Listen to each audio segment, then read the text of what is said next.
And today marks the fourth day since an apartment building collapsed in Davenport. We are constantly learning more from city officials. Today they held two separate press conferences. Protests around the collapsed building also continue today, with one man being arrested. He was charged with trespassing.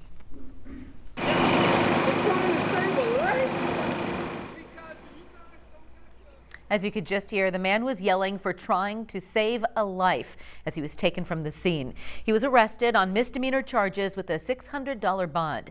Community members have protested outside the building demanding answers. City officials say 3 people remain missing and are likely still in the building. They are Brandon Colvin, Ryan Hitchcock, and Daniel Preen. On Monday, 5 were unaccounted for, but since then 2 have been found alive, one in Davenport, another in Texas. Officials now say this is no longer a rescue, but a recovery process. There's a high probability that they are within that collapse space, and all the information provided to us is that that space is not sustainable for life. For loved ones of those missing, this week was unbearable as they wait for information and process this tragedy.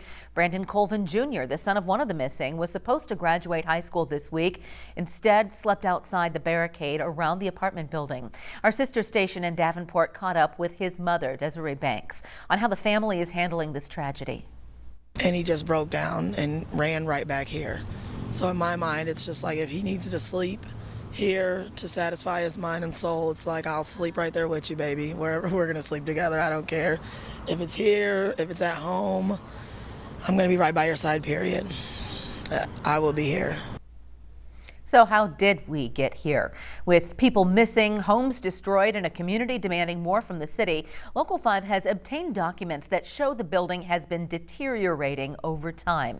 An engineer's report dated May 24th, just 8 days ago, suggested patches in the west side of the building's brick facade appear ready to fall imminently and could be a safety hazard to cars or those walking down the street. The report included that some window openings were insecure and looked poised to fall. The engineer saying, quote, the brick facade is unlikely to be preserved in place, but it can be taken down in a safe and controlled manner. On Tuesday, the city fined the building owner, Andrew Wold, saying he had failed to maintain the property in a safe, sanitary, and structurally sound condition before the collapse. Today, when asked why none of the complaints led to the building being shut down, the mayor said he understood the anger and frustration. I totally understand their anger. I totally understand their concern. I have the same anger and concern. And believe me, we will look at, as you said, as we already said, one person does not work for us anymore. We will continue to investigate where this is. And as we've already done, we're continuing to turn over everything we know to y'all. Wold and his property management team released a statement Wednesday saying in part, quote, our thoughts and prayers are with our tenants, and that his company, Davenport Hotel LLC, is working with agencies to help them. According to county records, Davenport Hotel LLC bought the building in 2021 for $4.2 million. The city later declared the building a nuisance due to numerous solid waste violations. Some people living there also reported not having heat or hot water for weeks or even months at a time. The mayor was asked outright if the city could have prevented this. This is what he had to say. I can't answer the question. Why? Because I don't know that. I don't know that anybody can anticipate a building collapsing. All I can tell you is that through improved inspections and a continuous inspection cycle, we will continue to look at things to do. I can only and we will look at going forward.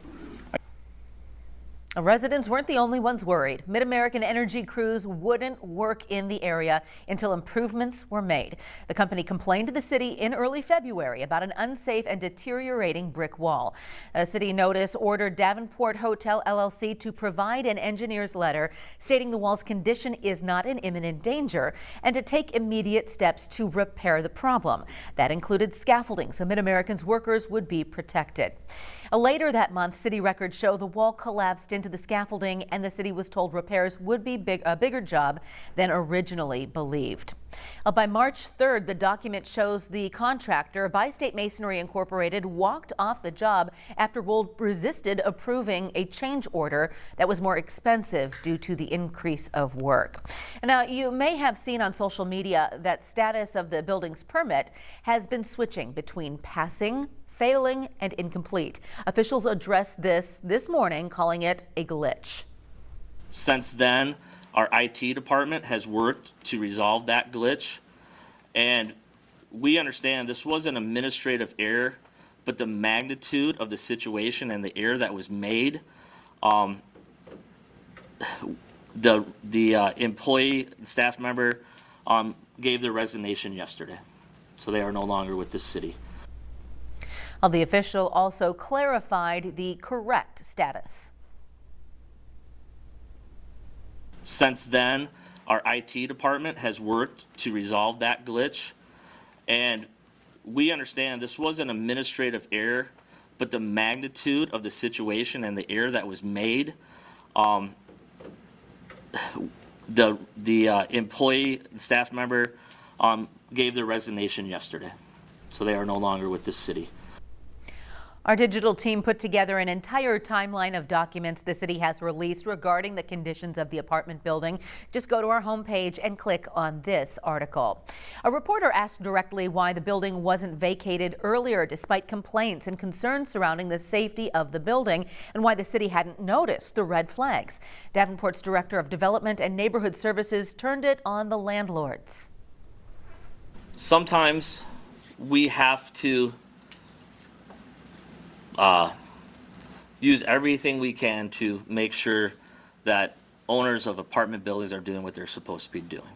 And one of those is, if you don't fix your apartment and keep it safe, it'll be vacated. And that's the worst thing that can happen for a landlord. The mayor spoke about the demolition process. Earlier this week, officials had said demolition would begin Tuesday, leading to protests outside of the site. Today, the mayor says they are speaking to experts to take down the building in a dignified way. This needs to be done in a way that it respects that this is a resting place, and that we have to take this down in a way when we do that, and we're not anywhere near doing that right now, just so you know that. But what we are going to work to do this. Well, things got emotional in the press conference as the mayor spoke about the first responders and the work they've been doing over the course of the week, becoming an increasingly more dangerous situation. Think about teams, rescue folks, holding up, securing an inside, unstructured, unsafe place to get a person out when doctors are doing trauma inside that building. We will continue to update you throughout the night, but here are the 3 things to know right now. First, 3 people are still missing. The police chief is now calling it a recovery mission rather than a rescue. Documents released by the city show that the building was deteriorating prior to the collapse. The back and forth on the building's permit status was a glitch, according to officials, now saying the correct status is incomplete.